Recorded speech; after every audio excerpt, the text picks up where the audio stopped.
So we see in the chapter story of Queen, Caesar, and Judge are creating a killing machine. So that actually meant that they are actually responsible of what's actually happened. Well, we actually headed towards the story right now.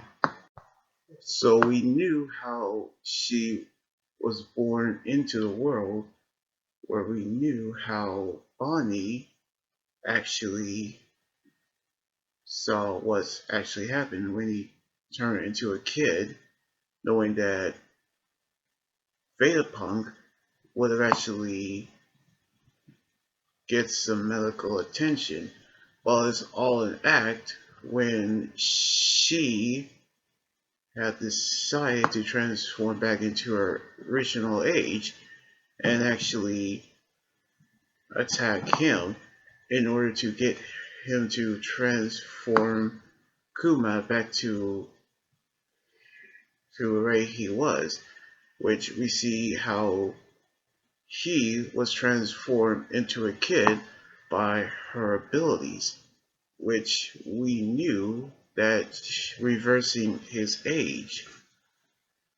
But we can tell how he knew that he had a reason for killing her father. But she'll tell her the reason while we saw the real Kuma climbing on top of the red line to get to the new world, which he said that he made a promise to him that he made the decision to give up his humanity, in which, knowing of how Bonnie refused to know what they are actually talking about, we see what he actually was saying when Kuma is gunned down by the Marines, in which, knowing of what Bonnie saw, we knew how she saw the paw print on the door, which means that she saw a device that could lead to Kuma. So we knew what this all means, knowing of how a backflash of Vegapunk actually talking to Kuma about transforming him into a cyborg, which saving all of his emotions and memories within him. But knowing of how he is still alive, we see how they are going to figure out what next. Meanwhile, on Egghead Lava Phase, we saw the Straw Hats saw Lucci and the others battling Zoro, knowing of how he's still fighting Kaku. But we knew how the Sarah Hymn is actually getting ready to battle everyone else. But we can tell how the others are actually in the situation.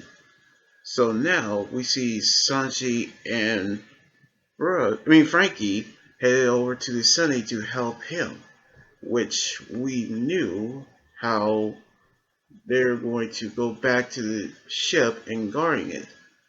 But we can tell that Zoro told Brook that he leave the ship guarding to him, which we see Kaku unleashing his full awakened powers while using his no gun and using his Giraffe Tempest Kick White Spinner on him.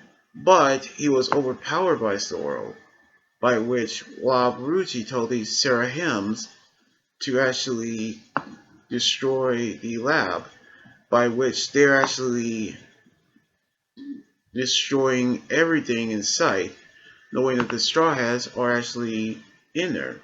However, Kaku was asleep, but we knew that Sushi, who actually put him to sleep, told him that Wab Lucy is going to sleep as well. while she licked blood from her lip. But it actually turns out that she's actually a clone of one of Rock's Pirates crewmates, the clone of Miss Buckingham Stussy, which she is a mad successful clone experiment number 1, Sushi. So she is actually a clone, which you can actually build a clone in the One Piece universe. So that actually is shocking. So we knew how Bonnie found a device that actually could lead to Kuma. But we see Sushi actually put Kaku to sleep and now getting ready to do the same thing to Lucci, knowing that she is actually a successful clone of one of the Rock's pirate crewmate who's go by the name of Ms. Buckingham Suchi. So now this could mean that there's going to be trouble. So we're going to see what's going to happen on the next chapter next weekend. So anyway, like this video, subscribe for more, and comment what you think about the manga chapter. You guys can also follow me on Twitter, Instagram, Tumblr, and my Facebook page and Twitch. But then, this is Anime God around here saying sign out. Laters and be safe.